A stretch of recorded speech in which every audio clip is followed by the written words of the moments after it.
On Friday, I drove over to Millville, New Jersey to attend an art opening at Rowan College's Arts and Innovation Center.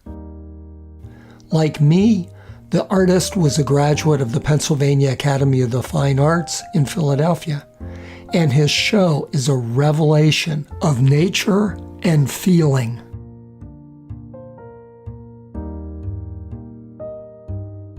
As I entered the gallery, I soon encountered this dapper gentleman.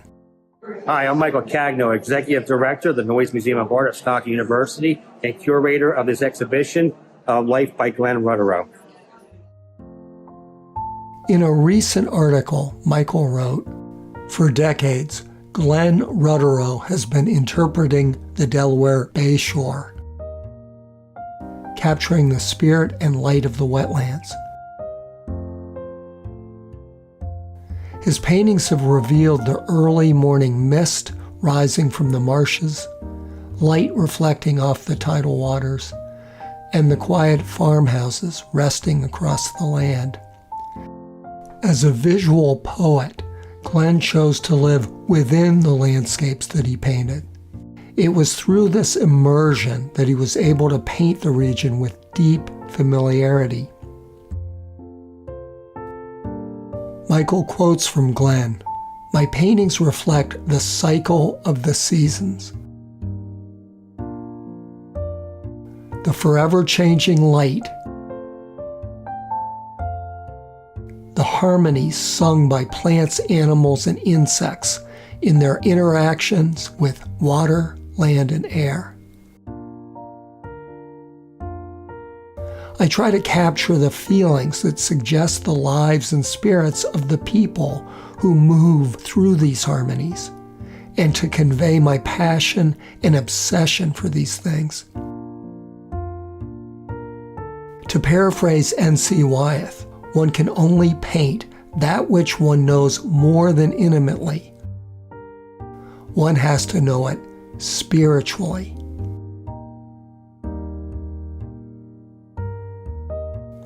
Michael Cagno continued, "This past year, my friend Glenn passed away, but through his paintings, he recorded a living ecosystem while preserving a cultural landscape. Through decades of observation and devotion to place, Glenn has become the visual historian of the Delaware Bay Shore." I hope this movie of mine turns out okay, but there is a definitive movie about Glenn that won an Emmy and was shown on over 100 PBS stations across the country. Swallowing my considerable jealousy, I called one of the producers of Glenn Rudderow, Reflections of a Bayshore Painter.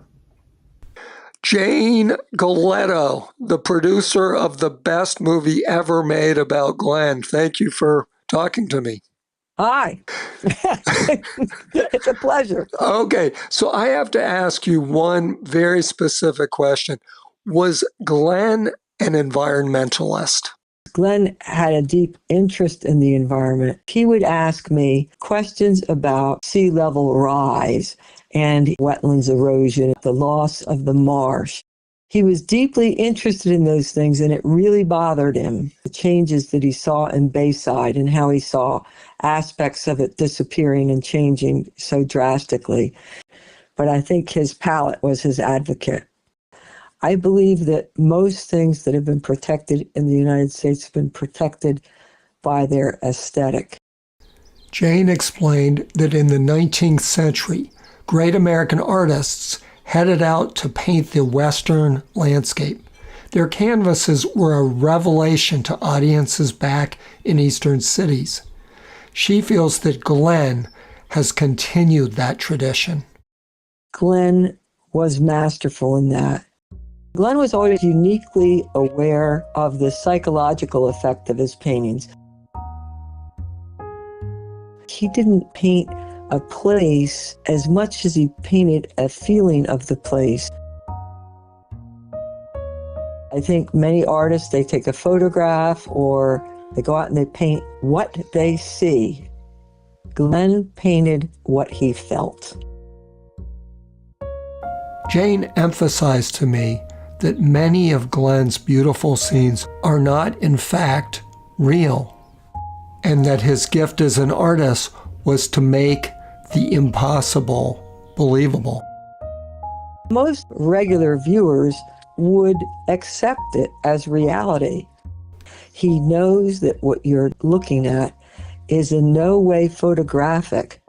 But many people sometimes say, oh, I feel like I'm right there. Oh my gosh, it's so picture perfect.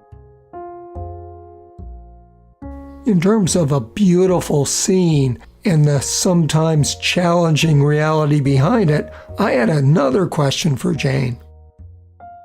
How do environmentalists such as yourself and artists like Glenn who paint outside cope with the endless parade of biting insects in South Jersey?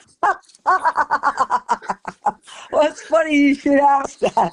Sometimes he would actually paint in his truck, but most times he was out on the marsh enduring the insects in South Jersey.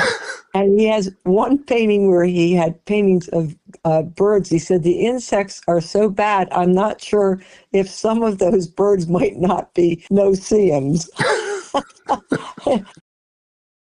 The wetlands behind our house are similar to the kinds of scenes that Glenn painted.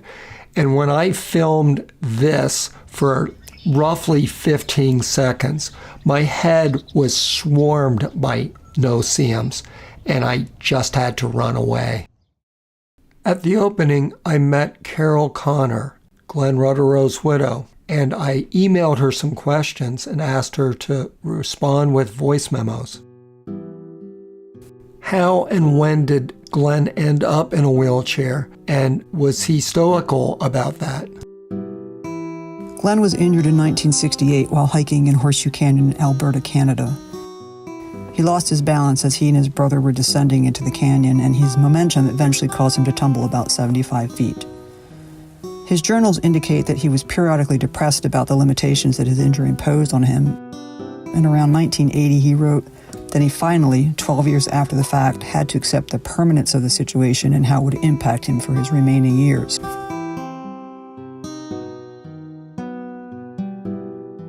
What was Glenn like as a person? Glenn was a very determined and stubborn individual, determined to do things his way, irrespective of any evidence that there may be, in fact, a better way. There was the right way, the wrong way, and the Glenn way, and there was not necessarily a Venn diagram that indicated overlap of any of these paths. Until health concerns started to pile up, he never let his injury prevent him from at least attempting something that he wanted to do.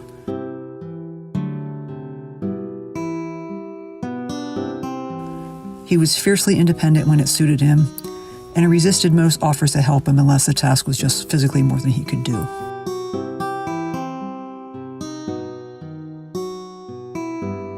In terms of the right way, the wrong way, and the Glenn way, did he ever ask you or other artists for critiques of his work? He did ask me from time to time to look at his work and always sought Lou Sloan's opinion if he was stuck with a particular idea.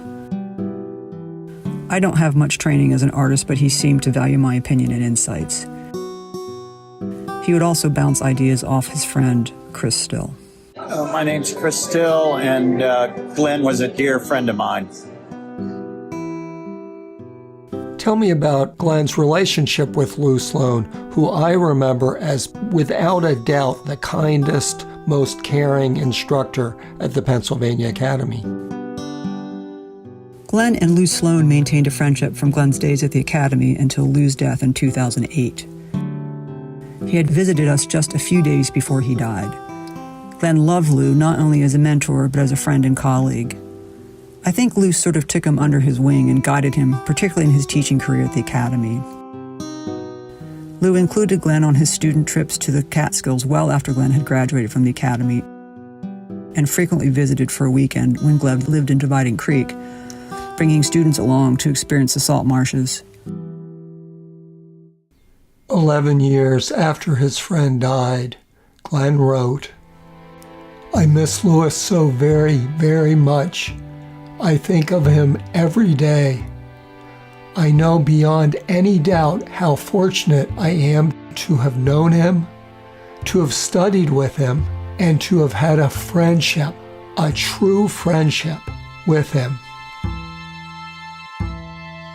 Glenn was born in Chicago, but mostly grew up down here in South Jersey. A major mentor in his youth and his lifelong friend is the now 99-year-old Pat Witt, legendary artist, teacher, and founder of the Barn Studio of Art. I asked Pat's friend Candace Fields to pose some questions to Pat about Glenn. You knew him as a young man Yeah. into his adulthood. He started here when he was about 16. He was the most courageous person I ever met. We used to go down to the lighthouse. We would go to Bival, to the salt meadows, anywhere from Rockford's Beach to Gandy's Beach. And we had a great time working together. And we would take turns making meals. We always were pulling jokes. I put marshmallow fluff on the palette, and Louis Sloan and Betsy and Kevin were all out here painting.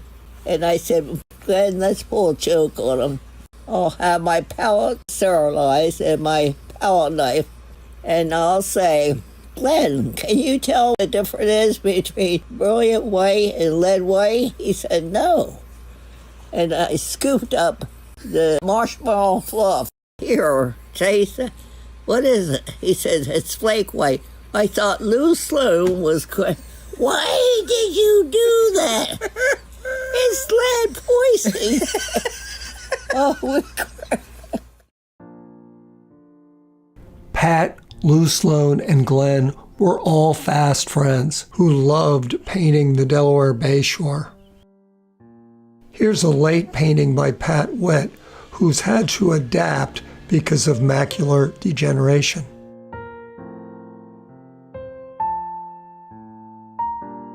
My favorite painting in Glenn's show actually reminds me a bit of Lou's early work.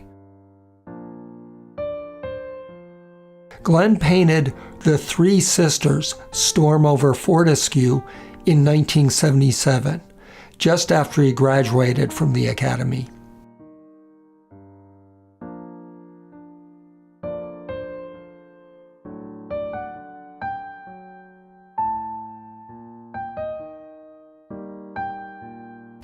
As a survivor of the 2012 Superstorm Sandy, I find this painting of collapsing seashore homes incredibly poignant. I had one final question for Carol Connor. What do you hope will be your husband's artistic legacy? I hope that Glenn's work can continue to be viewed by the public for many years to come. He captured so much of the essence of the Delaware Bayshore region through the years with conviction of spirit, and his work is a record of 50 years of history along the marshes and upland farmlands. He's one of the finest painters that the area has produced, and I would hope the community would embrace the work he has left behind and preserve it for future generations to explore.